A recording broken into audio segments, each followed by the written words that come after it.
Tá contigo aí. Aí, ó, o legendário Semiorka. Semiorka é o pequeno número 7, tá? P em russo corresponde ao nosso R latino, tá?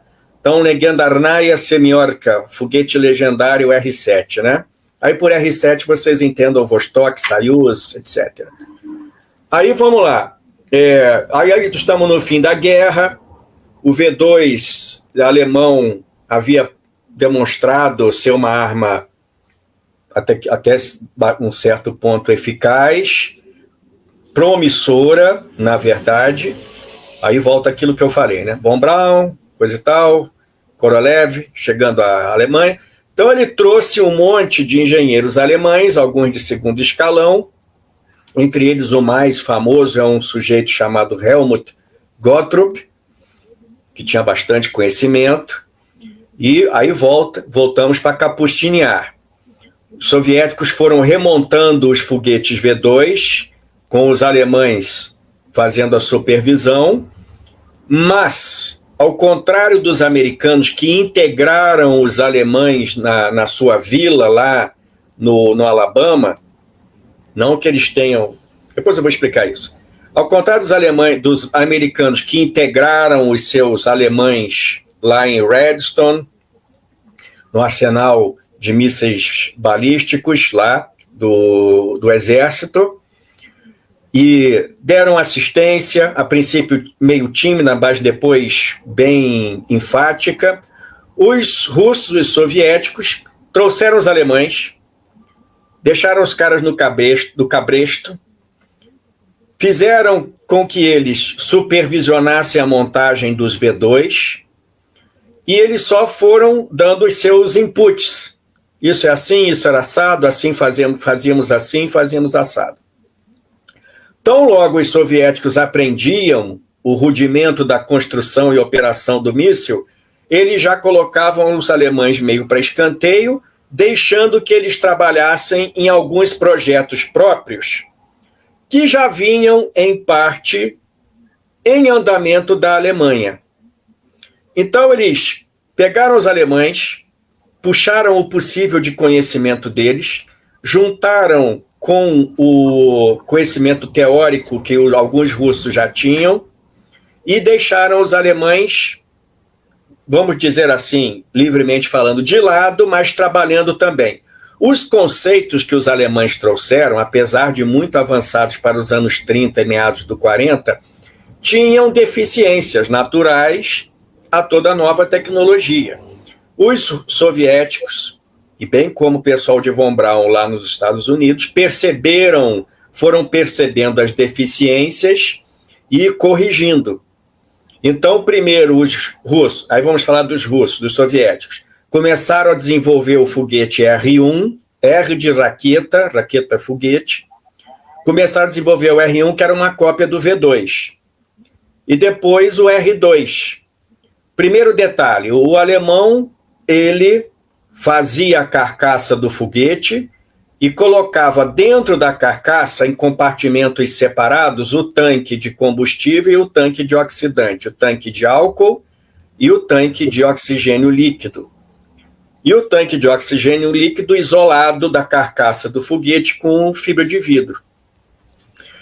E a ogiva, a ponta do foguete, ela não se separava do corpo do míssil.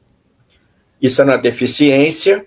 Quando o Korolev chegou na Alemanha, ele já olhou o foguete V2, ele falou, por que esse cara está botando o tanque separado lá dentro da carcaça, ao invés de integrar a carcaça com o tanque? Era necessário todo um desenvolvimento tecnológico, que o Korolev já percebeu, tal como Von Braun percebeu e sua equipe se atinaram disso. E aí começaram a desenvolver os mísseis seguintes, R2, etc., conjugando monobloco, o tanque, com a estrutura do foguete e fazendo a cabeça de guerra, a bomba, separável.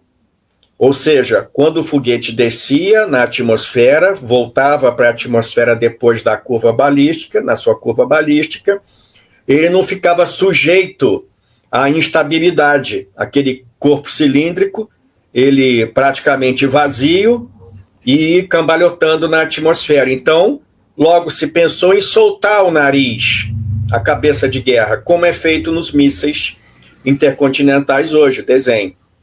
Isso foi percebido no Ocidente e no Oriente. O R2, digamos assim, foi o último parente direto do V2, testado e colocado em pequenas quantidades em trabalho estratégico. Com o tempo, esse período que eu estou falando para vocês, vai de 1946 a 1948, 1949. Professor, deixa eu te fazer uma pergunta. Nessa época, os sistemas de telemetria para aferir o desempenho dos engenhos, como é que era? Porque hoje a gente tem uma telemetria bastante avançada, né? Mas como é que era nessa época? Era confiável os sistemas de aferição? Como é que a gente...